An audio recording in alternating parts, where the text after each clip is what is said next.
Production funding for Behind the Headlines is made possible in part by the WKNO Production Fund, the WKNO Endowment Fund, and by viewers like you.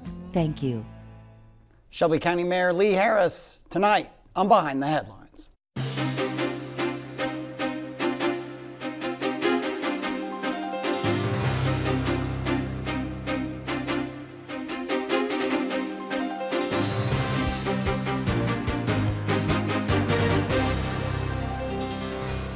I'm Eric Barnes, publisher of the Memphis Daily News. Thanks for joining us. I am joined tonight by newly elected County Mayor Lee Harris. Thanks for being here. Sure, glad to be here. Along with Bill Dries, senior reporter with the Memphis Daily News. This is the first time since the election you've been sworn in. I guess we should congratulate you. Congratulations on your victory. Oh, thanks very much. So, yeah, I think this is as we sit here today, I think this is my 7th official day in office. So it's all very brand new. What have you gotten done? Very good question. So we did get out of the gate at a pretty good speed. I think we've appointed some real top flight people to leadership positions. So one of the people we just nominated recently is Marlene Iverson as our next county attorney. And Ms. Iverson comes to county government with a host of experiences, both having served as a prosecutor in the Shelby County DA's office, also served in juvenile court in a variety of capacities, and also served as an assistant county attorney. So we're really proud of that background, and we think she'll be a good fit in county government. At the same time, we appointed Patrice Thomas as the next chief administrative officer for county government. Ms. Thomas has a wealth of experience, of course, in local government and in finance. She served for over a decade in the city of Memphis, rising through the ranks from comptroller to Public Works Associate Director to Deputy Chief Administrative Officer, although I think they have a different title over on the city side. Yeah, Chief Operating Officer. Exactly. So she was Doug McGowan's number 2 in some way. She worked for Doug McGowan, the COO of the city. Does that speak to, I saw that, and Strickland praised her, City Mayor Strickland praised her, as did Doug McGowan. Does it speak to a desire to coordinate with the city of Memphis very closely, or is it just she was the most experienced person out there? Well, I think both. She was the most qualified and the most experienced and the most talented individual to lead county government. At the same time, we do hope it sends a signal that we'd love to have a great relationship with the city of Memphis. I think Mark Luttrell had a great relationship with the city, and we want to continue that because the city of Memphis, of the half a dozen municipalities within Shelby County, the city of Memphis is the largest, and in many, many ways it is the most important. That's a message I took on the campaign trail, that we've got to lift Memphis up if we're going to be successful as a county. And I think wherever I was, whether I was in Collierville or whether I was in South Memphis, everybody agreed about the importance of Memphis. And then you mentioned the municipalities and reaching out to them. I mean, the county mayor, you're mayor of the whole county, and you've got from Millington to Collierville, Bartlett, Arlington, Germantown. I'm sure I've just forgotten one, obviously the city of Memphis. How do you reach out to the suburbs? No, that's right. So I've got to have regular conversations with the leaders out there and also with everyday citizens. So just a few days ago, I met with the mayor of Bartlett and talked about some of the concerns in the Bartlett community. Bartlett, of course, as he told me, has one of the largest high schools, if not the largest high school in the state of Tennessee. They're making a great investment in that high school in Bartlett. At the same time, I'm going to meet with the mayor of Collierville in just a few days, and then I'm going to have a roundtable with all of the municipal mayors a few days after that. And so it's got to be a constant two-way communication between county government and the municipal mayors across this community, particularly suburban municipal mayors. Yeah, Bill. Mayor, in terms of the funding for public education, the county is the sole local funder of Shelby County schools. What has your up-close look at the financing of public education by county government told you about where we are, and do you have any thoughts on where we need to go on that? All right, so we've just started that process, and so far it looks like the county has, in many respects, been a great partner in terms of public education. That over the course of the last few years, we've seen a pretty dramatic increase in public funding in favor of public education. So, 10 years ago, public funding was $300 and some million. Right now, it's over $400 million. So we've seen tremendous growth to the tune of about $100 million in additional funding in public education education over the last few years.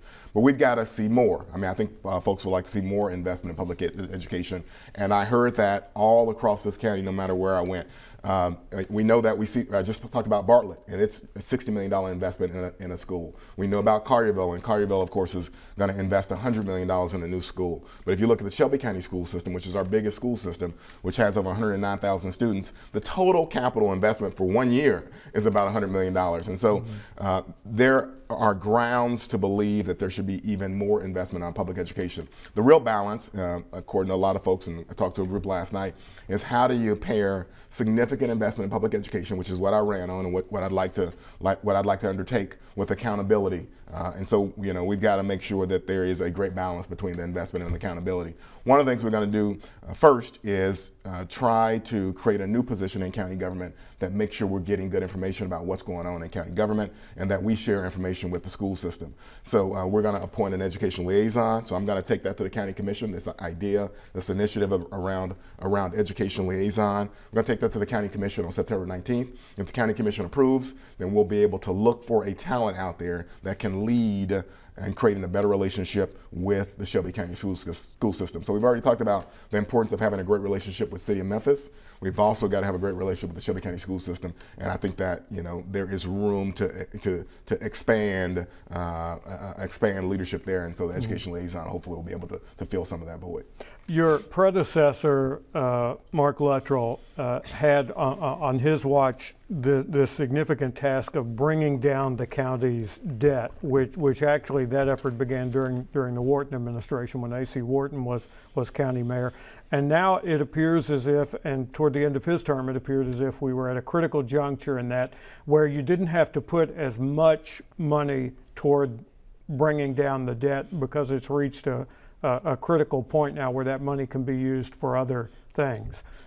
Is that your read of the county's economic situation? I think the county is in great financial health. We had a great leadership under Mark Luttrell. I think that's one of the things he gets the highest marks for, is his stewardship of the financial ship for county government. And so I think we're at a great place. Some would say we've got surpluses. I don't know if I would use a word like that too often, but some would say we've had surpluses in recent years and that we're in a position in county government to make investments. But we don't want to make investments, again, that are not rooted in accountability. So if we invest in education, which is something I ran on, if we invest in public transit, we've got to make sure that we're getting bang for the buck. And how is that paid for? So is that an increase in taxes? Is that an increase in the debt load? I mean, in order to put capital dollars into schools and into the infrastructure of buses. I mean, how do you pay for it? So as I said before, I think we're in pretty good financial shape right now, and so I don't think anybody anticipates that there will be a tax increase anytime soon. In fact, there may be some discussion, and rightfully so, about whether or not we need to go down on taxes. That's a discussion to have. So we're in a pretty good shape right now, and we'll see what those ideas are. I mean, we're a little early in the game. We're in the early days yet, and so we'll see. But I don't think I don't think, given the financial health and the surpluses, so-called surpluses we've had in recent years, I don't think we're going to face a discussion around tax increases. And that, to some degree, segues into economic development and the business community, those people trying to, chambers of commerce and so on, trying to recruit businesses, retain business, talk about the high tax rate. So that's music to their ears that you're not talking about tax increases. But I think you've been critical and raised questions about how the city does do economic development, the city and county, excuse me. I still associate you in part with the city because you were a city councilman some years ago. That how the city and county does economic development and the incentive game, and that gets into EDGE and pilots. What would you like to see done? And you've got a fair amount of authority over EDGE now to change, reform, enhance what EDGE and the pilot system involves. So I didn't run on reforming EDGE or the pilot system and so forth. But that doesn't mean I don't, like you say, it's an important thing, and it is something that will be talked about. I think the major pieces are probably there. I mean, probably we need to change some leadership on some of these fronts, and we need to bring in more economic development professionals. I think that's true. We need to narrow the focus of some of these organizations. I think that's probably true. At the end of the day, though, the overarching consideration is, are we casting a skeptical eye when we spend tax dollars? And that's whether we spend tax dollars on transit, whether we spend tax dollars on education, transportation, wherever we spend tax dollars, we need to make sure that we're getting bang for the buck. Frequently, I'm not a critic. I just cast a skeptical eye on these types of entities because these are public resources. These are public tax dollars or the power of the state to redirect what could be public tax dollars. And all I've said is anytime you engage in that kind of thing, whatever the industry, whatever the program, that you should be a little suspicious to make sure that those are spent in a public interest. And so, what kind of things have I talked about on the campaign trail when I talked about it? I've talked about making sure that the board of organizations like EDGE, and there are a few other tax break boards, making sure that those boards are broadly representative of the public at large, because we've got to make sure that those boards are pursuing the public interest at large, and that they are not just extensions of a special interest. And so there is some fear that could happen, that these boards could become co-opted, that they could become extensions of a special interest, and that is not beneficial to the public at large. I mean, at the end of the day, though, this, for me, is not one of the top priorities, because this, for me, is not going to be broadly impactful. It is true to say that the tax break boards, from time to time, get a win and make a headline and so forth. But if we're going to broadly impact thousands of lives, right? That's what I'm interested in. There are 950,000 people in the county. If we're going to broadly impact a large segment of the county's population, we've got to redirect our focus to other things. That's education, that's neighborhoods, that's transit, right? That's people.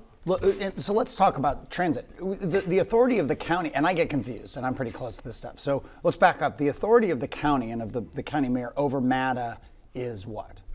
The county is not involved in MATA right now. So the city of Memphis is involved in MATA, and I believe the city mayor appoints, and the county, city council, if I can recall correctly, approves all the nominations to the MATA board. MATA has a pretty large budget. I think their budget is probably $60+ million. Comes from a variety of sources. The fare box gets money from the federal government, state government, and local government. But when it comes to local government, historically, at least up until now, the local funding for MATA has only been city funding. Now, I would like to see, very soon, I would like to see the county get involved in MATA. Very soon, I mean, over the course of my first term. I'd love to see the county get involved in MATA.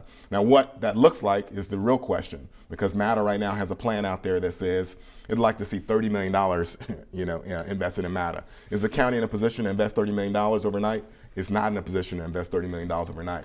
But I would like to see what kind of role the county could play, and that spans the spectrum. That could be anything from real investments to make sure we preserve routes or add additional routes, or smaller, more laser-like focused investments, discrete investments, where you help MATA do things like reform their fare boxes or buy more updated buses and things like that. So if they've got ideas, I am open to them. The county commission, I believe, is open to them based on what I've heard so far, and we'd love to be a partner with MATA. Bill. County Commissioner Edmund Ford Jr., who is also on the city council at this time, has an idea for a dedicated revenue source for the Memphis Area Transit Authority. That is what he calls a transportation utility fee that would go on, theoretically, the utility bill that you get every month, and would be based on how many car trips are generated from a parcel, residential or non-residential. Any initial thoughts on that? So the last part where you said it is based on volume, right, number of interactions with the parcel, I'd have to learn more about that. The general idea of dedicated funding for public transit is a good one. And I say this as someone who's been in a legislative position for 7 years, 3 years on the city council, 4 years on the state senate. And when you serve in a legislative capacity, you are naturally opposed to dedicated funding, because dedicated funding means that you don't get to vote on it from year to year. It automatically goes to the source. And I am, like I say, naturally opposed to that. However, there are exceptions when dedicated funding works. It's when the dedicated funding goes to what is, on all accounts, a real public purpose, right? So we've got dedicated funding going to, Convention and Visitors Bureau, and we could, talk about whether or not we need to continue to do that, right? Because Hotel Motel is not being recaptured. But dedicated funding going to public transit, or dedicated funding even going to education, as long as we've got some safeguards with respect to accountability, is a good thing. And I could be supportive of dedicated funding for public transit. Again, I don't know about the details of, some of those moving parts. And I am also just based on my citizen interaction, want to hold some of my opinion around putting something on the MLG&W utility bill, right? I really want to be transparent. I really want to be open. And if a fee is required, we've got to decide whether it is the right place to put it on the utility bill, because sometimes the public feels like their utility bill is going up and they can't really see the connection, and there's not necessarily a connection between the utility fee and some of these things. So I have to hear more, but dedicated funding for public transit sounds like a great idea. Edmund Ford obviously has been a terrific councilman. I expect he's going to be a leader on the county commission, and I'd love to hear more about it. In terms of your relationship with the county commission, I think we've all been aware that the relationship between Mayor Luttrell and that county commission had its moments where there were some strains in that relationship. And the county mayor doesn't have as much power through the charter as the city mayor does. So how do you work through that relationship, especially coming from the city council where the relationship was different? So I think the county mayor has a lot of different responsibilities and a lot of different ways to influence county government. And so I might disagree a little bit there. One of the differences is on the city side, the city mayor appoints the cabinet. On the county side, the county mayor does not appoint many of the county-wide officials. A lot of them run through elections. And so your leverage, when you can't hire and fire, is just a little bit different. But with respect to a whole lot of other powers, the county mayor sits with a lot of different kinds of levers of influence. You're right that Mayor Luttrell, who gets an A+ on almost every score, kind of fell down a little bit in his relationship with the county commission, and you saw some strain there. We're working real hard to repair that. I think part of it is that I've got a history of serving in a legislative position, and so I can identify with county commissioners, I think, just a little bit better. At least I'm hopeful. And so, sorry, I'm a little bit under the weather. And so we have already done some things. For example, we had a unity inauguration ceremony. And so apparently that is not usual. At least 4 years ago, there were many inauguration ceremonies. And so one of the first things I said was, whoa, we're not going to have multiple inauguration ceremonies. Everyone needs to be inaugurated on the same day in the same place, right? So that we can send a signal to the public that we're all on the same page in service of local government and the citizenry. The 8 newly elected county commissioners, is that right? Bill, Republican and Democrat, and you all on the same ceremony? All 13 county commissioners and yours truly, right? All 13 county commissioners and yours truly were all sworn in at the same day, at the same time. Thanks to the county commission. Heidi Schaefer was the outgoing county commission chairwoman, and Heidi Schaefer led that program. And because of her leadership and a bunch of other people, we were able to have a unity ceremony and really kick off what I hope will be a spirit of collaboration going forward. So you do have 8 new county, you've got a new majority on the county commission. Do you view that as an opportunity to take initiatives right now to kind of seize the moment with that majority and go ahead and start moving forward on getting some things passed? Right. The toughest thing in politics is holding the message, right? And so, yeah, no doubt about it, our goal is to fill the vacuum fast, often, and always. So there's no doubt about it. So we'll bring a host of proposals on September 19th, and hopefully we will be able to continue, if not expand that pace, every single county commission meeting. And one of those things you bring, as you said before, will be the educational liaison. Is that a complex relationship given the school board's autonomy when it comes to what they can do with their funding? It's a fraught relationship, right? It's a very tough thing to pull off. So my goal is to identify a talent, but also identify a talent that can have credibility, most importantly, with the Shelby County School Board. Because I think there are some suspicions between County Commission and the Shelby County school system, right? I think there's some suspicions around, who's to blame, right? We haven't seen enough progress fast enough, and there's plenty of blame to go around. And so we've got to be cognizant of that.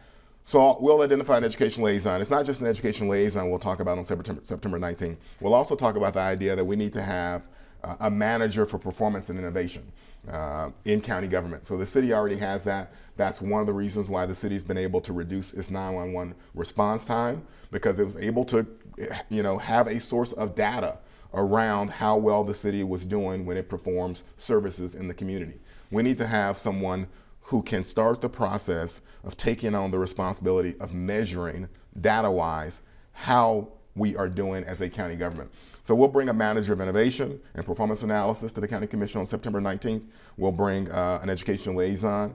We'll also talk about how we can communicate better and that we need to really update our communication model in county government.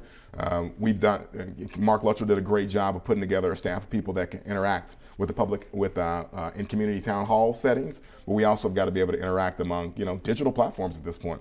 It is the way it is now. And so you saw that Strickland, Mayor Strickland's on the city side, made a major investment there recently and hired some very professional, put some professional leadership there. The Shelby County School System has done the same thing. In fact, they did it earlier than the city of Memphis. And so county government has also got to do that. So we'll bring those three things. We'll also bring to the table, hopefully, if not September 19th, but right after that, a solution around the county commission's desire to have legal representation. The former county mayor Luttrell and the county commission were at odds around whether or not the county commission could have its own lawyer in the same way that the city council has Alan Wade. And so maybe there's a solution there. I'm going to propose one, and if I can get the county commission to buy into it, then maybe we can put that issue to bed once and for all. Also, the opioid litigation. Right now, the county mayor has his own opioid litigation, and the county commission has its own opioid litigation. If I can help it, we are not going to have two separate court cases against opioid manufacturers. Instead, we will be all together in one litigation. And so we're going to try to bring a solution there too. But again, as you said, the whole goal is to try to repair the relationship between the county commission and the county mayor's office. And back real briefly with 5 minutes left, the education liaison, you didn't mention Dorsey Hobson, the superintendent of Shelby County Schools. How does that communication work?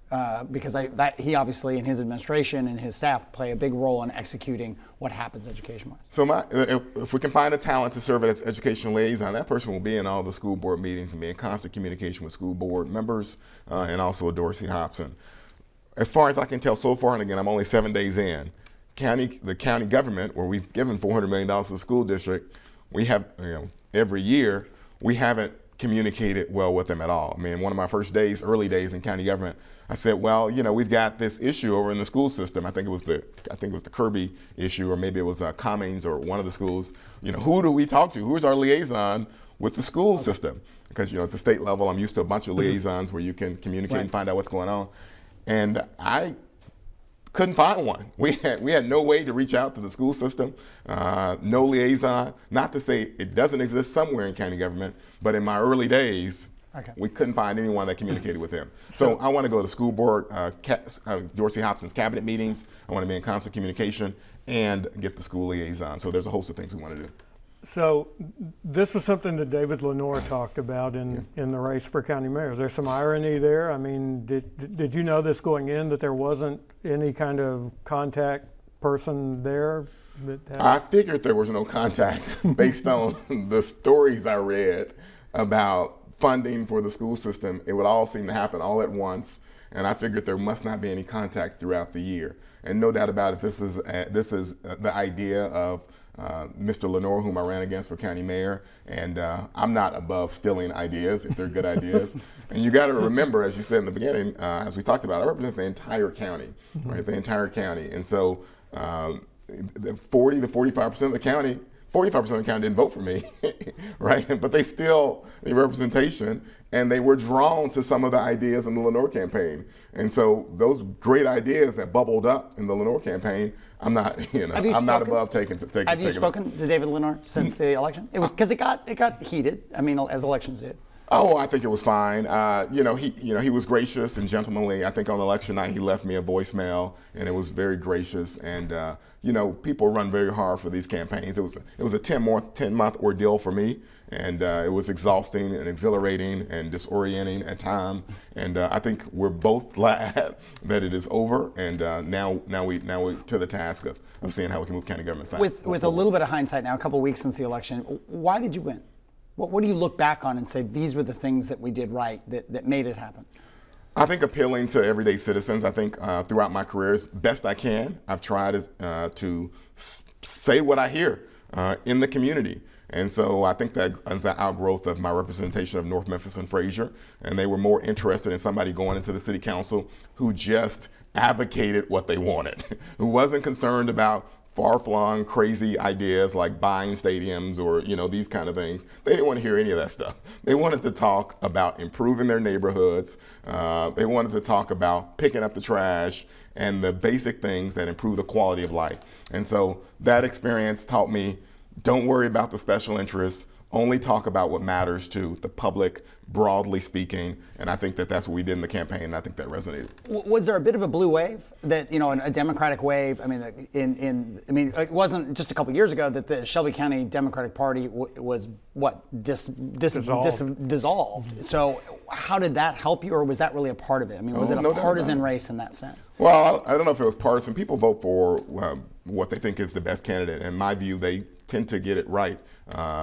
And I think there are a lot of pieces, NAACP, Shelby County Democratic Party, the recruitment of candidates, our ability to put together an operation and raise money and stay organized and stay focused. I mean, there are a whole host of different pieces that I think came together, and we were fortunate and we were able to pull it out. All right. Well, that is all the time we have. Thank you for being here.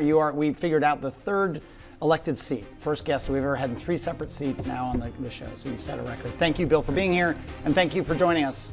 Join us again next week.